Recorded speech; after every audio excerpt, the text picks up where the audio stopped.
Hi, glad to see you on my channel. Support the channel by giving likes, subscribing, and leaving comments. For you, it's not difficult, and for me, motivation to create new videos. Enjoy watching. At the time, I was working at a car service station. The salary was so bad that I rented a room in a hostel. But it became quite unbearable: noisy neighbors, eternal parties, dirty kitchen, queues in the shower.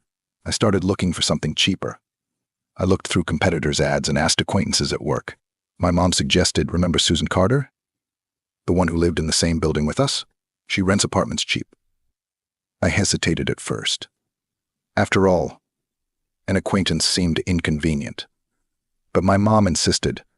At least she's a proven person. In the end, I called and arranged a meeting. After my shift, I arrived at the specified address. It was a nice neighborhood, quiet, green, not far from work. There were trees growing around the house, a playground, and new stores nearby.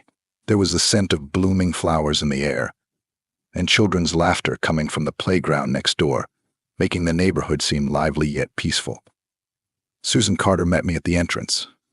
I remembered her vaguely. I hadn't seen her in about 5 years. She had changed and looked better, even better groomed. She was wearing a light summer dress. Her hair was nicely styled, and her makeup was tasteful and understated.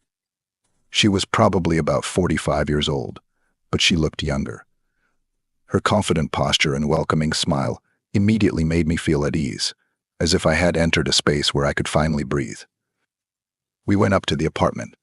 It was spacious, well renovated, with high ceilings, large windows, and natural hardwood floors.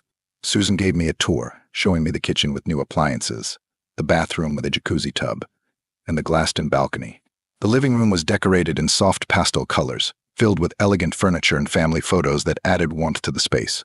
She had expressive lips with a light sheen of lipstick and a pleasant, melodic voice. We sat down in the kitchen to have coffee. She had some special kind of coffee she brewed it in a turbo, and the smell was amazing. Rich and flavorful, it instantly made me feel at home. She told me that her children were separated. Her daughter lives in Canada, and her son lives in New York. She saw her grandchildren once a year via video link, so she decided to rent out the room for money and company. As she spoke, there was pride and longing in her voice, and her eyes sparkled at the mention of her grandchildren. We quickly came to an agreement. The price and terms were fine with me. Within a couple days, I was already moving my belongings. Susan even helped me organize my belongings to make the transition easy and enjoyable. To celebrate the housewarming party, I bought a bottle of good wine, appetizers, cheese, fruit, and candy. Susan set the table, made salads, and baked a cake. The table looked like something out of a magazine. Elegant dishes and candles completed the setting. We sat in the kitchen and talked.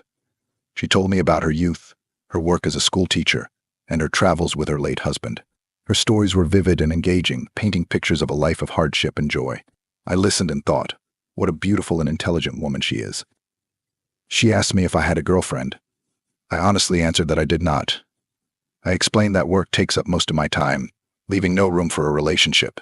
She nodded understandingly, poured more wine, and told me how she had been alone for a long time after her husband died. She tried to meet new people, but it wasn't the same. There was a quiet resilience in her words, as if she had reconciled herself to her loneliness but still craved companionship. The evening was warm. The window was open and the curtains swayed softly in the wind. An old song from the 80s played softly in the background. The room smelled of pie in summer. Susan got up to clear the table, and I got up to help her. Our gazes met. There was something indescribable in her eyes. I don't know how long we stood like that before she said quietly, "You've grown up." I leaned in and kissed her. She responded softly, tentatively, as if afraid to scare the moment away. Her lips were soft and warm, with a hint of wine. The moment seemed timeless, as if the world around us had stopped to allow us to exist in this bubble of intimacy. The next few months were like a dream. I went to work, she went about her business. She cooked, read books, and occasionally went to her part-time job. We grew closer in the evenings. The age difference didn't matter. We spent weekends exploring the city, going to parks and cooking together. There was an ease in our communication that I had never experienced before. But it all ended when her daughter decided to return from abroad and move back to her hometown. Susan said it would be right for me to move out. I understood. I packed up my things, found another apartment, and started to move on with my life. Eventually, I met a girl, got married, and life moved on. Sometimes I run into Susan at the store or on the street. We exchange a few words about the weather and our kids. I have 2 of my own now. But in our eyes is frozen the memory of those summer evenings when time seemed to stop and age was just a number. The smell of morning coffee, apple pie, and quiet music from the radio are still vivid in my memory.